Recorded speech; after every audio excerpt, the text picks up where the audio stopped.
Pnawn da. Hoffwn eich croesawu chi gyd i'r weminar gyntaf yma mewn cyfres o weminarau sy'n edrych ar canfyddiadau o'r adroddiad thematig oedd yn canolbwyntio ar sut oedd ysgolion, pob oed, uwchradd ac arbennig yn paratoi ar gyfer y cwricwlwm i Gymru. I ni'n falch fod gymaint ohonych a ddiddordeb yn y canfyddiadau yma ac yn gobeithio bych chi'n gweld y sesiwn yma yn ddefnyddiol ac yn gefnogol wrth ystyried eich taith tuag at gynllunio a datblygu'ch cwricwlwm. Ceri Jones dwi. Dwi'n arolygu ddim mawr hydi ag Estyn, a bydda fi'n llywyddi'r sesiwn yma. Bydd Gary Jones a Gwawr Meirion, dau arolygu ddim mawr hydi eraill gan Estyn, yn ymuno â ni i roi'r manylion am ganfyddiadau'r adroddiad thematig. Bydd sesiwn heddi yn rhoi trosolwg o'n canfyddiadau cyffredinol a bydd sesiynau yn y dyfodol yn edrych yn manylach ar agweddau penodol ar ddulliau o gynllunio'r cwricwlwm. Cyn i ni ddechrau, mae'n bwysig i bwysleisio bod ni'n ymwybodol iawn o'r pwysau sydd wedi bod ar ysgolion a bod hyn yn parhau o ganlyniad i bandemig Covid-19. I ni'n cydnabod bod yr adroddiad yma wedi selio ar ymweliadau am wneud cyn y pandemig, a bod y ffocws i bob ysgol dros y flwyddyn diwethaf bu ymateb i anghenion uniongyrchol i ddisgyblion yn hytrach na chanolbwyntio ar gynllunio strategol mwy i'r dymor. I ni ddim am i'r weminar yma i roi unrhyw bwysau ar ysgolion. Ond i ni gobeithio byddwch chi yn gweld hwn yn fuddiol wrth arwain eich cynllunio pan bydd yn amser yn iawn i'ch ysgol, staff a'r disgyblion. Gwawr a Gary, fi'n credu y byddai'n helpu'r rheini sydd yma heddi pe gallech roi amlinelliad bras o'r fethodoleg a defnyddiwyd i gasglu tystiolaeth ar gyfer yr adroddiad. Diolch, Ceri. Ar gyfer yr adroddiad yma, fe wnaethon ni ymweld â 9 ar 20 o ysgolion a defnyddio tystiolaeth hefyd o ymweliadau ymgysylltu gyda ffocws penodol ar baratoi ar gyfer y cwricwlwm i Gymru a gafodd ei cynnal yn ystod yr un cyfnod. Roedd ein methodoleg yn cynnwys cyfarfod gydag uwcharweinwyr ac arweinwyr canol ac mewn ychydig o achosion, cyfarfodydd gyda disgyblion. Fe wnaethon ni graffu ar gynlluniau i weld sut roedd ysgolion yn ymdrin a'u taith ddiwygio a pha gynlluniau penodol roedden nhw'n ei rhoi ar waith. Mewn ychydig o achosion, roeddwn ni'n gallu dechrau gweld sut roedd hyn yn cael effaith ar y ddarpariaeth ar gyfer disgyblion. Wrth benderfynu pa ysgolion i ymweld â nhw, roeddwn ni'n teimlo bod yn bwysig sicrhau cydbwysedd rhwng yr ysgolion hynny sydd wedi bod yn hlwm wrth y broses gynllunio ar gyfer cwricwlwm i Gymru gyda Llywodraeth Cymru, a rhai sydd wedi eu cynnwys yn llai uniongyrchol, ac sydd felly'n dibynnu ar negeseuon ac arweiniad gan yr ysgolion arloesi, yr ysgolion Brenaru, y consortia rhanbarthol ac awdurdodau lleol. Yn ystod rhan nesaf y seminar hon, bydd Gwawr a Meirion yn ystyried y prif ganfyddiadau o'r adroddiad. Rwy'n mynd i ganolbwyntio heddiw ar yr hyn a welsom ni oedd yn gweithio'n dda, a hefyd beth ddysgom ni am rai o'r rhwystrau rhag gwneud cynnydd o ran cynllunio'r cwricwlwm. Rwy'n credu bod yn bwysig pwysleisio bod pob un o'r pwyntiau hyn yn cael ei gwneud yng nghyd-destun ysgolion unigol, gyda'i set unigryw o gryfderau a meysydd i'w datblygu. Dylid ystyried unrhyw un o'r pwyntiau a wneir yng nghyd-destun eich lleoliad chi. Rwy'n credu bod yn werth sôn yma bod arweinwyr ac athrawon yn teimlo'n gadarnhaol am y cyfleoedd sy'n cael ei darparu gan y cwricwlwm i Gymru. Mewn ysgolion arbennig yn benodol, maen nhw'n croesawu'r ffordd y mae'r cwricwlwm i Gymru yn hyrwyddo ymagwedd ble mae profiadau'r cwricwlwm yn cael ei personoli ar gyfer y disgyblion. Maen nhw'n croesawu'r ffocws ar les disgyblion a'u profiadau dysgu personol. Mae nhw o'r farn fod y cwricwlwm yn annog dull sy'n teilwra dysgu i gryfderau, anghenion, medrau a diddordebau pob disgybl. Wrth reswm, Mae llawer o'r ysgolion sydd wedi cymryd rhan yn uniongyrchol yn y gwaith diwygio cwricwlwm, sef yr ysgolion arloesi, ysgolion gwella ansawdd neu ysgolion brenaru wedi cael mwy o amser i feddwl o ran dylunio'r cwricwlwm nag ysgolion eraill. Yn gyffredinol, maen nhw'n ymhellach ymlaen ar y daith. Wel gwawr, mae'n deg dweud bod yr ysgolion hyn wedi gallu trialu a meireinio eu dulliau dros gyfnod o rwy 2 i 2 blynedd. Mewn ychydig o achosion, maen nhw wedi casglu barn disgyblion a staff ar ôl bob treial i werthuso a oedd profiadau disgyblion wedi gwella. Gwawr a Gary, allen ni symud mlaen nawr i feddwl am pethau chi wedi eu amlygu fel y pethau sy'n gweithio'n dda i ysgolion uwchradd, arbennig a phob bod. Yn yr adran hon, byddwn ni'n rhoi trosolwg o ba mor effeithiol mae'r arweinwyr yn datblygu gweledigaeth glir ar gyfer y cwricwlwm ac addysgu mewn ysgolion, ac yn ystyried sut mae'r diwylliant o wella addysgu yn barhaus yn helpu'r ysgolion hyn i baratoi ar gyfer y cwricwlwm i Gymru. Felly, beth welswn ni sy'n gweithio'n dda? Y peth cyntaf i'w bwysleisio yw pwysigrwydd arweinyddiaeth glir effeithiol. Ble mae gan arweinwyr ac yn arbennig y pennaeth agwedd gadarnhaol tuag at arloesi'r cwricwlwm, mae cyfathrebu cryf a diwylliant o rannu yn agweddau allweddol ar ei gwaith. Mae ymrwymiad clir a dealltwriaeth penaethiaid o'r cwricwlwm newydd yn sylfaen ethos cadarnhaol tuag at y cwricwlwm, ac yn treiddio trwy waith yr ysgolion sy'n gweithio'n effeithiol. Mae'r arweinwyr hyn yn annog dull teilwredig o ran cynllunio'r cwricwlwm. Maent yn ystyried y dull gorau ar gyfer ei ysgol hwy bob amser. Mae'r amser sy'n cael ei dreulio gan arweinwyr i ddatblygu dealltwriaeth ei staff o'r cwricwlwm i Gymru yn allweddol i ddatblygu meddylfryd sy'n barod i gofleidio newid ac sy'n fodlon rhoi cynnig ar ddulliau newydd. Yn ymarferol, gwawr, gwelson ni fod arweinyddiaeth effeithiol yn sefydlu egwyddorion sylfaenol, fel creu fframwaith y gall pob un o'r staff wedyn gynllunio a gwerthuso newidiadau arbennig oddi mewn iddo. Y gallai bod ffocws gwahanol i'r egwyddorion hyn yn dibynnu ar gyd-destun yr ysgol. Mae'n enghraifft o hyn yn adroddiad gan ysgol Bishopston. Mewn enghraifft arall, mae ysgol uwchradd Gatholig Esgob Headley yn defnyddio map ffordd i sicrhau bod yr holl rhanddeiliaid yn meddu ar ddealltwriaeth glir o'r camau mae'r ysgol gyfan yn ei cymryd ar y daith diwygio. Yn yr enghreifftiau hyn, rydym yn gweld bod cyfathrebu clir gan arweinwyr yn sicrhau dull strategol ysgol gyfan o gyllunio'r cwricwlwm. Mae arweiniad pellach i gefnogi'r gwaith ar arweinyddiaeth strategol ysgol gyfan hefyd ar gael yng nghyhoeddiad Llywodraeth Cymru, Cwricwlwm i Gymru, y daith i 2022. Yn union, Gary. O bosib, bydd arweinwyr yn gweld cyhoeddiadau Llywodraeth Cymru yn ddefnyddiol ynghyd â'r arweiniad ar enghreifftiau sy'n cael eu cynnwys yn ein adroddiad. Yn ogystal â sicrhau arweinyddiaeth glir, mae'r arweinwyr hyn yn blaenoriaethu datblygu'r cwricwlwm. Wrth gwrs, rydym yn gwerthfawrogi bydd blaenoriaethau ysgolion wedi gorfod addasu o ganlyniad i'r pandemig. Ond yn y rhan fwyaf o ysgolion yr ymwelwyd â nhw ar gyfer yr adroddiad thematig hwn, mae uwcharweinwyr yn cydnabod bod datblygu'r cwricwlwm yn flaenoriaeth allweddol, ac maent yn neilltuo digon o amser ac adnoddau iddo. Mae ffocws ar ddatblygiad proffesiynol staff yn ganolog o'i waith yr holl ysgolion hyn. Mae ei meddwl strategol sy'n ystyried addysgu, y cwricwlwm, medrau a dysgu proffesiynol yn ategu'r gwaith hwn. Fel rhan o'r strategaeth hon, mae datblygu gweledigaeth glir ar gyfer y cwricwlwm addysgu a dysgu yn hanfodol.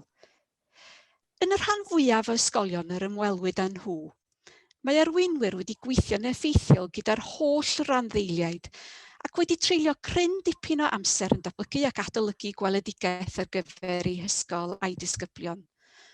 Mae mwyafrif ohonynt wedi dechrau llunio gweledigaeth ar gyfer eu hysgolion yng nghyd-destun y 4 diben a'i gwerthoedd eu hunain. Ar yr un pryd, mae'r arweinwyr hyn yn adolygu'r ymagwedd tuag at addysgu. Trwy ganolbwyntio ar addysgu a dysgu, mae gan athrawon yn yr ysgolion ddealltwriaeth a nodau cyffredin. Nid beth maent yn ei addysgu sy'n allweddol, ond sut maent yn mynd ati i addysgu.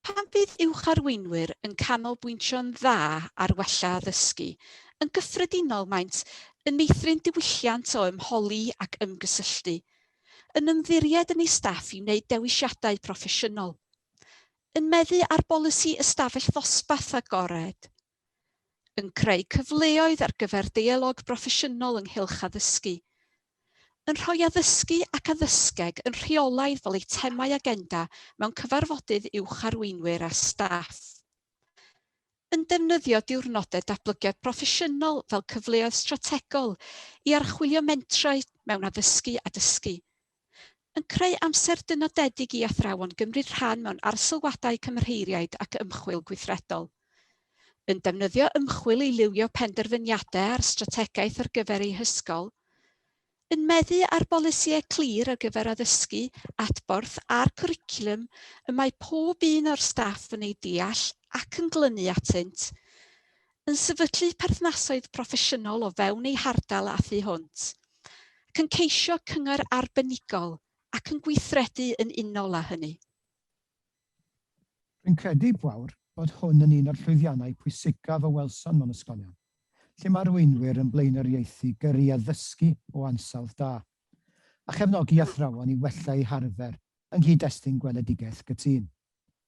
Rydym eisoes wedi amlygu pwysigrwydd arweinyddiaeth effeithiol, ac yma eto, mae gan arweinwyr rôl hanfodol i sefydlu gweledigaeth glir sy'n cael ei ddeall yn dda a'i rhannu gan staff. Mae hwn yn faes y byddwn yn edrych arno'n fanylach yn ein weminar nesaf, a gobeithio bydd gennym ni arweinwyr i ymuno gyda ni i esbonio ei dull. Mae'n hynod bwysig pwysleisio pwysigrwydd addysgu o ansawdd da. Bod yna y cryfderau yn yr addysgu, mewn llawer o'r ysgolion yr ymwelwyd â nhw, fel yr oedden ni wedi nodi pam wnaethon ni ei arolygu. Mae'n werth nodi bod y prif arolygydd wedi sôn am yr amrywioldeb yn ansawdd yr addysgu yn ei adroddiad blynyddol, yn enwedig mewn ysgolion uwchradd ac ysgolion bob oed. Yn ychwanegol, fe wnaethon ni gyhoeddi adroddiad thematig yn 2018, a oedd yn nodi sut yr oedd nifer ysgolion wedi mynd ati i wella addysgu, a teimlo'n bod hwn yn adroddiad buddiol i arweinwyr ei ddarllen wrth iddynt fynd ati i geisio gwella addysgu.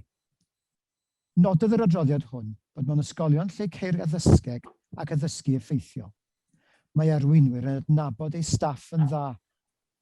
Maent yn deall lefel bresennol arferion addysgu, athrawon unigol, ac yn gwybod pa gamau y mae angen i'r athrawon eu cymryd i wella'r addysgu a dysgu. Mae arweinwyr yn deall nad yw cael mwy o brofiad yn unig o reidrwydd yn gwella perfformiad athro, ac maent yn blaenoriaethu dysgu proffesiynol mwyn datblygu a gwella addysgu yn barhaus. Y neges o hyd yw bod ffocws ar addysgu o ansawdd dda yn parhau i fod yn flaenoriaeth i bob ysgol. Tra'n sicrhau ein bod yn cynnal y ffocws ar addysgu o ansawdd uchel a sicrhau gweledigaeth ysgol gyfan clir, pa nodweddion eraill wnaethon ni ei gweld mewn ysgolion oedd yn paratoi'n llwyddiannus ar gyfer y cwricwlwm i Gymru? Agwedd arall yw bod ysgolion yn rheoli newid yn effeithiol. Pan fydd arweinwyr yn rheoli cyflymdra newid yn sensitif trwy ddefnyddio dull pwyllog ac ystyriol, mae athrawon yn ymgysylltu'n gadarnhaol â phroses arloesi a newid. Mae arweinwyr effeithiol yn adolygu'n onest sut mae eu cwricwlwm ysgol presennol yn gydnaws ar 4 diben. Yn ychwanegol, mae'r arweinwyr hyn yn ymwybodol o'r cryfderau a'r meysydd i'w datblygu sy'n ymwneud ag addysgu a dysgu yn eu ysgolion. Mae'r arweinwyr hyn yn aros yn driw i egwyddorion a gwerthoedd sefydliedig eu hysgol, yn parhau i ganolbwyntio ar addysgu a dysgu o ansawdd uchel ac yn gwneud newidiadau pan fydd angen i wella ansawdd yr addysg ar gyfer ei disgyblion. Mae hyn yn sicrhau bod staff yn deall y rhesymau tu ôl i unrhyw newidiadau ac felly'n gefnogol iddynt. Mae'r arweinwyr hyn yn grymuso athrawon i fentro'n feddylgar. Mae staff yn mwynhau'r cyfleoedd i fod yn greadigol ac arbrofi. Pan mae hyn yn gweithio'n arbennig o dda, mae hyblygrwydd a sylweddolir nad oes rhaid i'r ymagwedd at y cwricwlwm fod yr un fath ar draws yr holl ddisgyblaethau neu'r meysydd dysgu a phrofiad.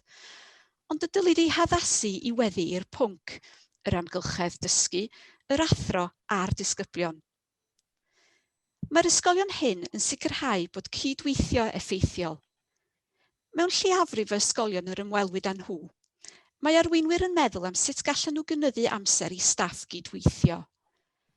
Pan ddefnyddir yr amser hwn yn y ffordd fwyaf effeithiol, mae'n helpu chwalu rhwystrau rhwng meysydd pwnc ac yn hwyluso cynllunio ar y cyd, tra'n cynnal arbenigedd pwnc. Mae grwpiau athrawon nid yn unig yn cynllunio gyda'i gilydd, ond hefyd yn gwerthuso effaith y newidiadau yn brydlon ac yn gweithredu'n gyflym lle nad yw dulliau sydd wedi treialu yn gweithio. Yn ychwanegol, mae lleiafrif yr ysgolion yr ymwelwyd â nhw yn gwneud defnydd effeithiol o gydweithio ysgol i ysgol. Enghraifft, datblygu gwaith rhwng ysgolion cynradd ac uwchradd. Ei nod yw creu cysylltiadau cryf o ran datblygu'r cwricwlwm a deall sut beth yw dilyniant disgyblion o 2 i 1 ar 15 oed. Felly, gallai fod yn fuddiol i ystyried sut i chi'n datblygu gweledigaeth ar gyfer cwricwlwm ysgol, a sut chi'n bwriadu parhau flaenoriaethu a ddysgu a reoli'r newid. Mae da ni ychydig o gwestiynau yma nawr Gwawr a Gary. Felly o ran rhan gyda, i chi wedi gweud llawer am beth gall arweinwyr ei wneud. Beth gall athrawon ei wneud ar hyn o bryd? Rwy'n meddwl bod wedi nodi cryn dipyn yn yr adroddiad am beth mae arweinwyr yn gallu wneud i ddatblygu eu gweledigaeth ac addysgu ar draws eu hysgolion. A'r rheswm y gwnaethon ei nodi fel rhan o'r adroddiad hwn yw mai dyma'r man cychwyn ar gyfer cynllunio'ch cwricwlwm. Ond yr hyn y bydden ni'n ei obeithio yw bod athrawon yn cyfrannu at helpu datblygu'r weledigaeth hwn, fel ei fod o'n weledigaeth gytun. Mae hefyd yn bwysig bod athrawon yn dechrau treialu a mireinio rhai o'r dulliau addysgu sydd yn cyd-fynd â'r weledigaeth hon, fel ei bod yn dechrau meddwl ynglyn â beth sy'n gweithio'n dda a beth hoffen nhw ei addasu wrth iddyn nhw symud ymlaen. Diolch.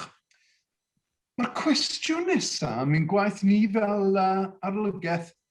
Sut bydd y broses arolygu yn cael ei addasu i gefnogi datblygu'r cwricwlwm i Gymru? Ar hyn o bryd, rydym wrthi'n gweithio ar ein trefniadau arolygu newydd sydd i fod i ddechrau yn ystod y flwyddyn academaidd nesaf. Fel rhan o hynny, rydym ni'n gwneud yn siŵr bod y trefniadau hynny yn cyd-fynd ar daith i 2022, sydd wedi ei amlinellu yn y ddogfen a gyhoeddwyd gan Llywodraeth Cymru. Yn ogystal, byddwn ni'n edrych ar y cwricwlwm mewn ffordd gadarnhaol, fel rydym ni'n gwneud ar hyn o bryd yn ein fframwaith. Mae'n bwysig pwysleisio nad oes gen i ni unrhyw ddulliau penodol rydym ni'n chwilio amdanyn nhw. Rydym ni'n ystyried pa mor dda mae'r cwricwlwm sy'n cael ei ddatblygu gan yr ysgol yn effeithio'r gynnydd disgyblion, a'r modd mae'n cael ei gefnogi gydag addysgu o ansawdd uchel. Diolch. Fel chi wedi gweud, mae hynny yn ein fframwaith presennol. Dydy annog arloesedd, creadigrwydd ac yn y blaen. Reit, mae'r cwestiwn nesaf ynglyn â'r ymweliadau. Gan fod cryn dipyn o amser ers i chi gynnal yr ymweliadau, chi'n meddwl bydd llawer wedi newid ers ni? Byddwn ni'n awgrymu, Ceri, yn yr ysgolion y gwnaethon ni ymweld â nhw, byddem yn gobeithio bod wedi symud ymlaen ar ei taith, ein bod yn deall y bydd y pandemig wedi newid eu cynlluniau o bosib. Ond yn yr un modd, byddai'r rhai ysgolion sydd ar gychwyn y broses o hyd, ac felly rydyn ni'n meddwl y bydd yr adroddiad thematig hwn yn ddefnyddiol ar gyfer pob ysgol, ble bynnag maen nhw ar ei taith i ddiwygio'r cwricwlwm. I ni'n cyhoeddi cameos arfer ddiddorol ar beth sy'n digwydd mewn ysgolion ar hyn o bryd. Yn ogystal â'r rhai diweddar a gafodd ei cyhoeddi yn ystod yr wythnos ola, cyn gwylio'r pasg. Diolch i chi'ch dau am hynny. Bydde nawr yn fuddiol pe gallwch chi ystyried y rhwystrau rhag cynnydd a nodwyd gennym yn ystod yr adroddiad thematig yma. Y rhwystr cyntaf wnaethon ni ei adnabod yw'r diffyg cynllunio strategol ysgol gyfan. Mewn ychydig o ysgolion, nid yw uwcharweinwyr yn deall nac yn arddel nodau sylfaenol y cwricwlwm newydd yn llawn. Nid yw'r arweinwyr hyn yn meddwl nac yn cynllunio'n ddigon strategol wrth ddatblygu ei gweledigaeth ar gyfer y cwricwlwm, dysgu ac addysgu yn eu hysgolion. Mae ychydig o ysgolion yn copïo dulliau, strwythurau a chynnwys cwricwlwm ysgolion eraill yn hytrach na datblygu eu trefniadau eu hunain. Yn ychwanegol, mae ychydig o ysgolion yn mynd ati ar unwaith i ddatblygu dulliau dysgu thematig heb sefydlu eu gweledigaeth ar gyfer y cwricwlwm cyfan yn gyntaf, na sut byddant yn gwella ansawdd yr addysgu. Mae hyn yn lleihau manteision mynd trwy broses adolygu a myfyrio, a gallai arwain at gwricwlwm nad yw'n diwallu anghenion ei disgyblion, a chyfyngu ar ymrwymiad a chefnogaeth cymuned yr ysgol.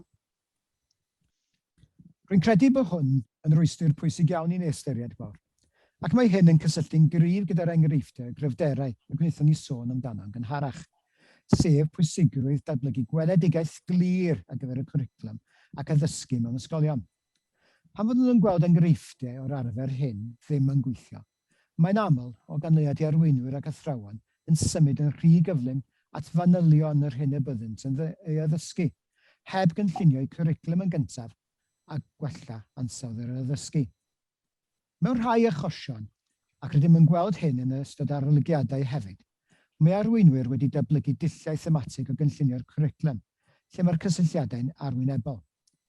Ac nid yw hyn yn cefnogi'r dysgu'n dda. Enghraifft, rydym yn wedi gweld achosion lle mae thema ysgol gyfan neu faes wedi ei ddatblygu cyn ystyried a chynllunio beth yw'r dysgu o beth disgyblion yn ei wneud. Yn aml, mae hyn wedi achosi athrawon ganolbwyntio gymaint ar y thema a neilltuwyd, fel nad ydynt yn cael y gofod na'r amser i gynllunio ar gyfer y dysgu yn ei disgyblaethau ponc. Wrth gwrs, mae'n bwysig nad yw disgyblaethau ponc yn gweithio ar wahân, gan fod hyn yn atal athrawon rhag manteision y cysylltiadau naturiol sydd yn codi rhwng gwahanol feysydd ac sydd yn gallu atgyfnethu dysgu am na disgyblion. Nid ydym yn dweud na all dysgu thematig weithio. Mae yna ysgolion sy'n datblygu'r dulliau hyn yn ofalus ac yn datblygu cysylltiadau cryf o fewn disgyblaethau a rhyngddynt. Rydym wedi gweld hyn yn gweithio, enghraifft yn y dyniaethau, ystyriodd un adran y cwestiwn sut gallwn ni ddysgu o'r gorffennol. Ac mewn gwyddoniaeth mewn ysgol arall, ystyried adran a yw'r gemau olympaidd wedi effeithio ar ein cyrff. Yn gyffredinol, rydym wedi gweld hyn yn gweithio'n dda pan fydd meysydd unigol yn datblygu ei dulliau. Fodd bynnag, mae'n bwysig bod ysgolion yn canolbwyntio'n gyntaf ar eu gweledigaeth ar gyfer yr hyn maen nhw eisiau i ddisgyblion ei ddysgu, gan addasu ac ymateb i feysydd a disgyblaethau unigol. Nid yw'r cwricwlwm i Gymru yn pennu ffordd o ddatblygu'r cwricwlwm, ac nid yw'n gofyn i themau gael ei datblygu, na dweud na ddylid ei datblygu. Dylai penderfyniadau ysgolion fod wedi seilio ar gadarn, ar sut, ar pam, a beth mae'r ysgol eisiau i'r disgyblion ddysgu. Pryd mae arweinwyr yn ysgogi dulliau yn effeithiol, maent yn ymateb i anghenion disgyblion, a'r dysgu sy'n digwydd. Maent yn derbyn y gallai fod angen ystod o ddulliau addysgu a dysgu ar gyfer gwahanol feysydd. Maent yn cydnabod pwysigrwydd disgyblaethau ac yn annog athrawon i greu cysylltiadau cryf rhwng y disgyblaethau hyn pan fod hynny yn briodol i gefnogi datblygiad gwybodaeth, medrau a dealltwriaeth disgyblion. Rhwystyr arall yw'r gwendidau mewn addysgu.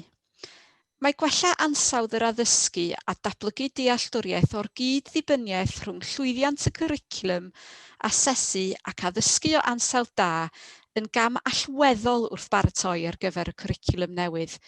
Ble mae gan ysgolion wendidau pwysig yn ansawdd yr addysgu, Mae ei taith o ran y cwricwlwm yn debygol o gymryd yn hirach a bod yn fwy cyfyngedig nes bydd ansawdd yr addysgu'n gwella.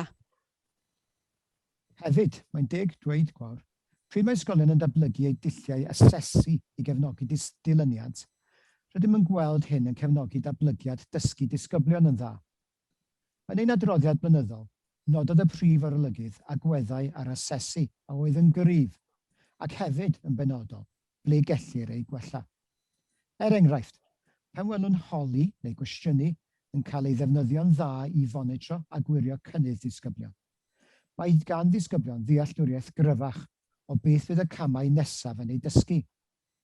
Yn ychwanegol, pan fydd athrawon yn defnyddio asesu yn dda, mae'n lliwio eu cynllunio a'i haddysgu, sy'n cefnogi dilyniant dysgwyr mewn ffordd fwy effeithiol. Mae hyn yn cysylltu gyda'r pwynt nesaf sydd gennym, sef dysgu proffesiynol. Yn y rhan fwyaf o ysgolion, nid yw staff wedi cael y cyfleoedd dysgu proffesiynol perthnasol sydd ei hangen i ddeall proses cynllunio cwricwlwm ysgol gyfan ar hyn y bryd. O ganlyniad, mae'r ysgolion hyn yn tueddu i gynllunio newidiadau a gweithgareddau mewn ffordd dameidiog, heb ddatblygu diben clir nac ystyried yr effaith ar gynnydd disgyblion ar draws y cwricwlwm. Yn aml, nid oes gan yr ysgolion hyn systemau effeithiol i werthuso effaith y newid arfaethedig. Rwy'n credu bod yn werth amlygu yma bod ers y cyfnod lle roedden ni yn casglu dystiolaeth, mae ysgolion wedi profi tarfu sylweddol o ganlyniad i Covid-19. Yn ein galwadau ymgysylltu ag ysgolion, awdurdodau a chonsortia, mae'n deg dweud bod ysgolion wedi bod yn ymgymryd â gweithgareddau dysgu proffesiynol sydd wedi ei darparu gan y consortia.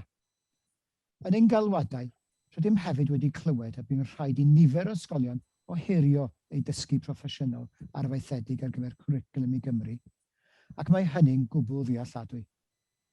Fodd bynnag, mae llawer o arweinwyr ysgol wedi dweud ei bod yn dechrau ailafel yn y gwaith o ddatblygu dealltwriaeth staff o'r cwricwlwm i Gymru.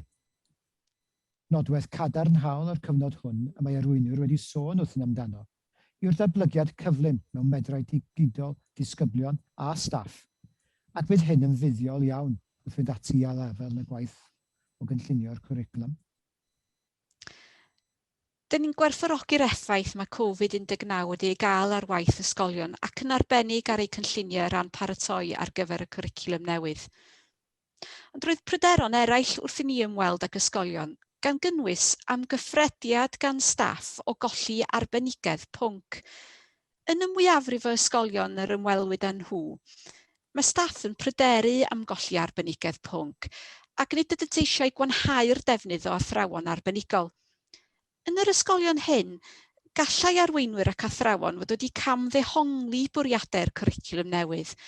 Efallai nad ydynt yn deall mae cyfrifoldeb ysgolion unigol yw'r model ar gyfer cyflwyno'r cwricwlwm. Ac bod gweithio ar draws ffiniau rhwng pynciau yn cael ei annog, nid oes awgrym y dylid colli ar bugeneddau pwnc. Mae hon yn neges arall bwysig iawn, sydd yn cysylltu nôl i'n trafodaeth yn gynharach am gynllunio strategol. Mewn ychydig o achosion, bu camdybiaeth na ddylid defnyddio disgyblaethau pwnc ar wahân mwyn cyflwyno meysydd dysgu a phrofiad. Fodd bynnag, mae'n glir ar draws y cwricwlwm i Gymru fod disgyblaethau pwnc yn parhau i fod yn agwedd bwysig o ddatblygiad disgyblion. Mae'n anogaeth i ysgolion gryfhau'r cysylltiadau rhwng y disgyblaethau mwyn adeiladu'r wybodaeth, medrau a dealltwriaeth disgyblion. Gall wybodaeth am disgyblaethau pwnc gefnogi athrawon yn dda i ystyried y wybodaeth maent yn dymuno i ddisgyblion ei ddatblygu, a sut y gallan nhw gynllunio'r addysgu mwyn gwneud hyn yn effeithiol. Mae'n bwysig bod cynllunio manwl a gofalus mwyn sicrhau her addas i bob disgybl yn rhan greiddiol o unrhyw gwricwlwm sy'n cael ei ddatblygu. Agwedd arall sydd yn cael ei ystyried yn rhwystr mewn rhai ysgolion yw bydloni gofynion aroliadau presennol. Mewn mwyafrif o ysgolion yr ymwelwyd â nhw, mae amharodrwydd i gynllunio trefniadau cwricwlwm ac asesu ysgol gyfan newydd wrth barhau gyflwyno cwricwlwm sy'n diwallu anghenion aroliadau cyhoeddus presennol.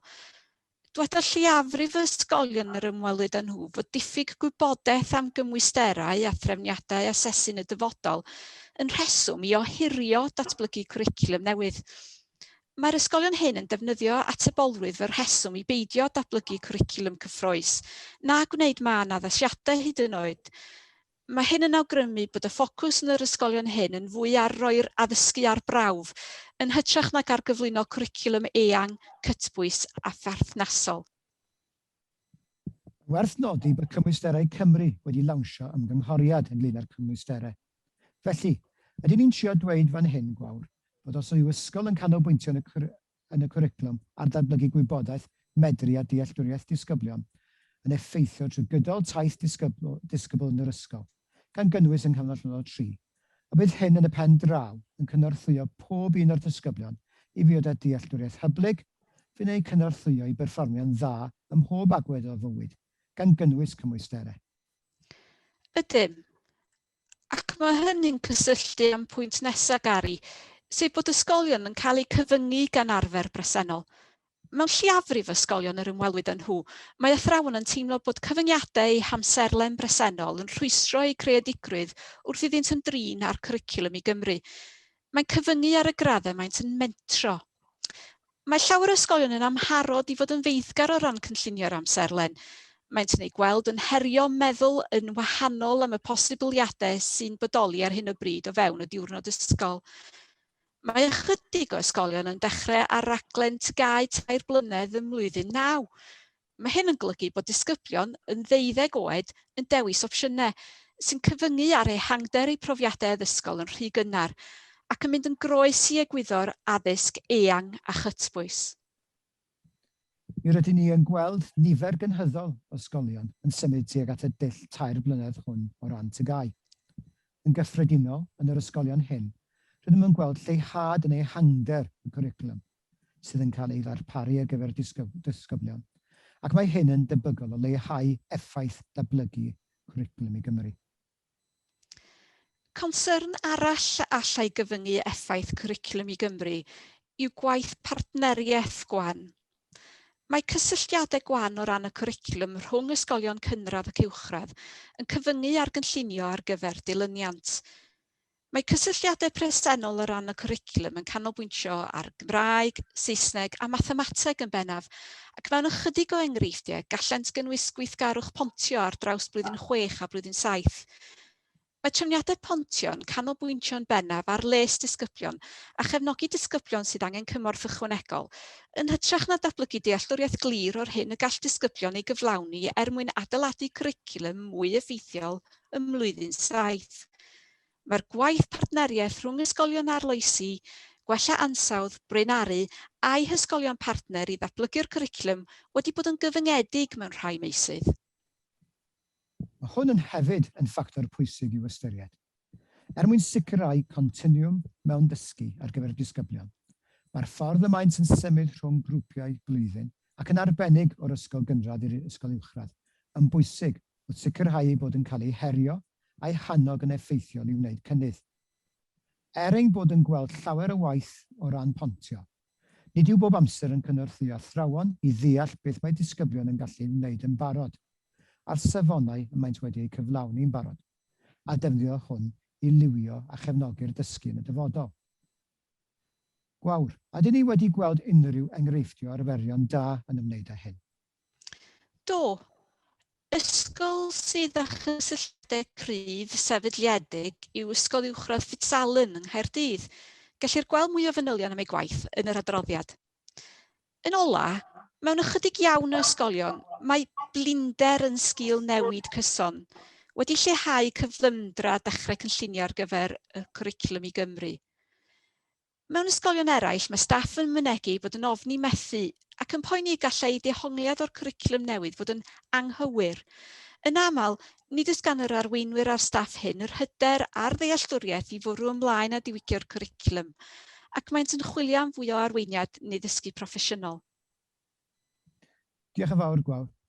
Oes yna fwy o gwestiynau, Ceri? Os, dyma un am weledigaeth. I ni wedi datblygu gweledigaeth ar gyfer pob maes dysgu a phrofiad sydd wedyn yn bwydo i'r weledigaeth ysgol gyfan. A yw hwn yn llwybr derbyniol i'w ddilyn? Dwi ddim yn meddwl bod beth rydym wedi gyflwyno heddiw ynglyn â dweud ai hwn yw'r dull cywir i'r ysgol. Lle ysgolion unigol i'w meddwl am beth sydd oredd yn nhw yn eu cyd-destun. Ond o'r hyn rydych chi'n ei ddweud, mae'n swnio fel bod y meysydd dysgu a phrofiad unigol yn cael cyfleoedd i feddwl am ei dulliau, a hynny'n cyfrannu at weledigaeth yr ysgol gyfan. Os yw hynny yn llwyddo i greu gweledigaeth ysgol gyfan gytun, mae hyn yn dod â ni'n at un o'r cryfderau gwnaethon ni sôn amdano yn gynharach, sef bod ysgol yn sefydlu gweledigaeth ar y cyd. Diolch. Wnaethoch chi sôn am y cynnig dysgu proffesiynol gan y consortiwm rhanbarthol yn gynt. Mae raglen dysgu proffesiynol y Cwricwlwm Cymru ar draws yr rhanbarthau sydd ar gael y beneithiad ac uwcharweinwyr. Maen nhw'n trefnu arweinwyr fynychu'r weminarau byw trwy bob consortiwm ar ddatblygu gweledigaeth. Hefyd, o fewn y modiwlau cenedlaethol i arweinwyr cenol, mae modiwlau ar gyfer sut i ddatblygu gweledigaeth yn benodol ar gyfer meysydd dysgu a phrofiad. Eto maen nhw ar gael trwy'r consortia. Mae yna gwestiwn yma ynglyn â Bagloriaeth Cymru. Ble mae her sgiliau Bagloriaeth Cymru yn ffitio?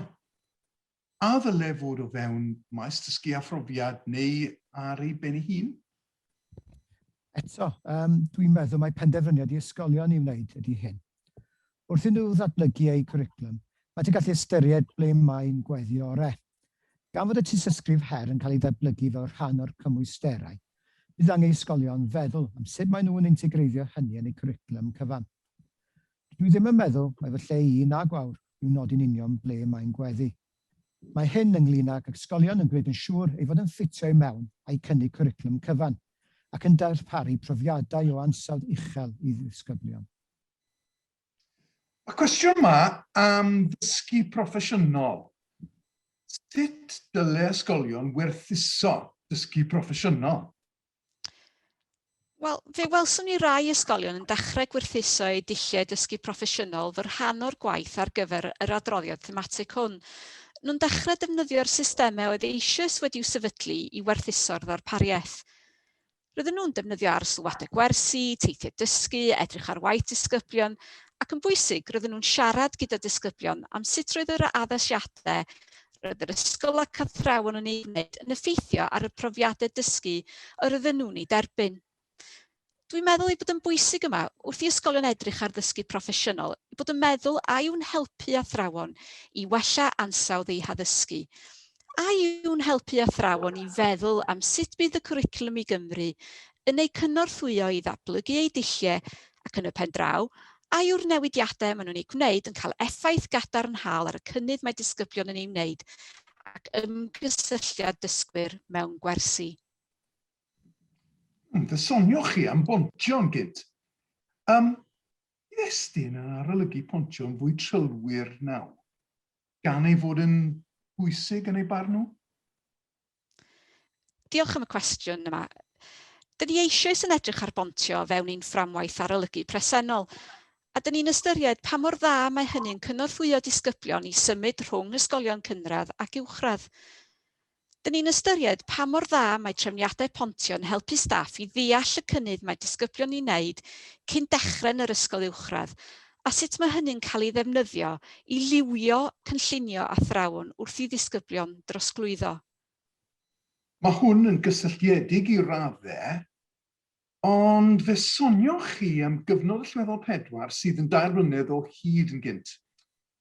Ydych chi'n gweud bod Estyn yn anghytuno a gwneud cyfnod allweddol 4 yn 2 blynedd? Nid ein lle ni yw dweud pryn ydyn ni'n cytuno neu'n anghytuno gyda unrhyw ddull penodol. Fodd bynnag, rydyn ni yn nodi yn yr adroddiad hwn, ac rydyn ni hefyd wedi ei ddweud yn yr adroddiad blynyddol. Lle rydym yn gweld ysgolion yn dilyn y llwybr hwn, mae hyn yn aml yn arwain at gyfyngu o ran darparu cwricwlwm eang a chytbwys ar gyfer dysgwyr. Os yw ysgolion yn gwneud hyn, ac mae'n bwysig iddyn nhw feddwl ynghylch a ydyn nhw dal i allu darparu cwricwlwm eang a chytbwys. Mae cwricwlwm i Gymru yn dweud y dylai'r ysgolion ddarparu profiadau ym mhob un o'r meysydd dysgu a phrofiad i ddisgyblion trwy gydol eu taith trwy'r ysgol. Chi'n sôn am bwysigrwydd arbenigedd pynciol wrth addysgu. Ond beth am arbenigedd pynciol mewn arweinyddiaeth? Mae llawer arweinwyr cennol yn newid o fod yn arweinwyr pynciau, bellach i fod yn arweinwyr meysydd dysgu a phrofiad. Mae hwn yn golygu bod eu cyfrifoldebau yn llawer ehangach. Beth yw'ch barn chi ar hwn? Fe wnaethon ni sôn am hyn yn yr adroddiad fel un o'r rhwystrau. Mewn rhai achosion, roedd rhai athrawon yn gyndyn o ymgysylltu gan eu bod nhw'n poeni am ailstrwythuro. Unwaith eto, nid yn lle ni i'w dweud wrth ysgolion sut y dylen nhw greu strwythur arweinyddiaeth. Ond beth sy'n bwysig yw bod yr arweinwyr canol rheini yn gwybod sut i gefnogi'r athrawon o fewn eu meysydd neu adrannau i wella eu haddysgu o fewn pynciau ac i wneud cysylltiadau o fewn eu pynciau, a hefyd ar draws pynciau a meysydd eraill. Fi'n credu mai hwn yw'r cwestiwn ola, ac eto mae'n gysylltiedig gydag arbenigedd pynciol. Sut fydd estyn yn ystyried am agweddau tuag at pynciau lle mae arbenigedd yn gyffredinol yn bryn? Enghraifft dawns. Pan fyddwn yn arolygu ysgolion, mae'n prosesau a'n fframwaith yn hyblyg. Mae hyn yn ein caniatáu i edrych a ydy'r darpariaeth yn sicrhau bod disgyblion yn gwneud cynnydd. Byddwn yn edrych i weld ail disgyblion yn derbyn cwricwlwm eang a chytbwys, lle mae disgyblion yn derbyn profiadau tebyg i hyn. Beth mae rhaid i ysgolion ystyried ydy a yw'r profiadau hyn o safon uchel, ac a yw'r ddarpariaeth yn ei gyfanrwydd yn caniatáu disgyblion i wneud cynnydd ar draws yr holl feysydd. Gan fod dawns wedi grybwyll yma, y cwestiwn y dylid ystyried yw a fyddai hyn yn cynnyrthio disgyblion yn benodol i ddatblygu eu medrau creadigol. Os oes modd rhannu'r sgrin sydd gyda'r diagram arno fo, diolch. Yn ystod y cyfnod lle roeddwn ni'n casglu tystiolaeth, fe wnaethon ni adnabod cylchred defnyddiol yr oedd ysgolion llwyddiannus yn ei ddefnyddio wrth fynd ati i ddiwygio'r cwricwlwm. Mae angen i ni bwysleisio bod hwn yn broses gylchol, lle bydd ysgolion yn symud yn ôl ac ymlaen o fewn y cylch wrth iddyn nhw addasu a mireinio eu cynlluniau. Dwi'n credu bod o'n deg i ddweud bod ym mhob achos mae'r cynllunio'n dechrau gyda datblygu gweledigaeth ar gyfer y cwricwlwm ac addysgu. Mae hwn yn rhywbeth rydyn ni wedi pwysleisio trwy gydol y sesiwn heddiw, ac mae hefyd yn cyd-fynd gyda'r ddogfen y daith i 2022.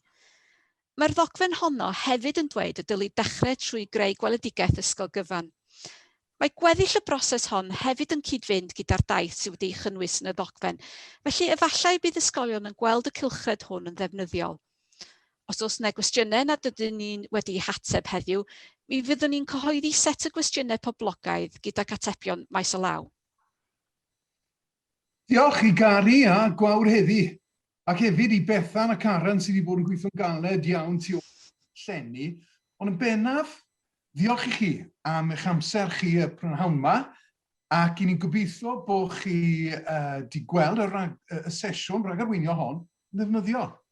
Ac yn gobeithio gallwch chi ymuno yn ei to ar ail 20 o fis Ebrill pan fyddwn ni'n edrych yn fanylach ar rhai agweddau eraill, sef datblygu gweledigaeth ysgol gyfan a gwella ansawdd addysgu.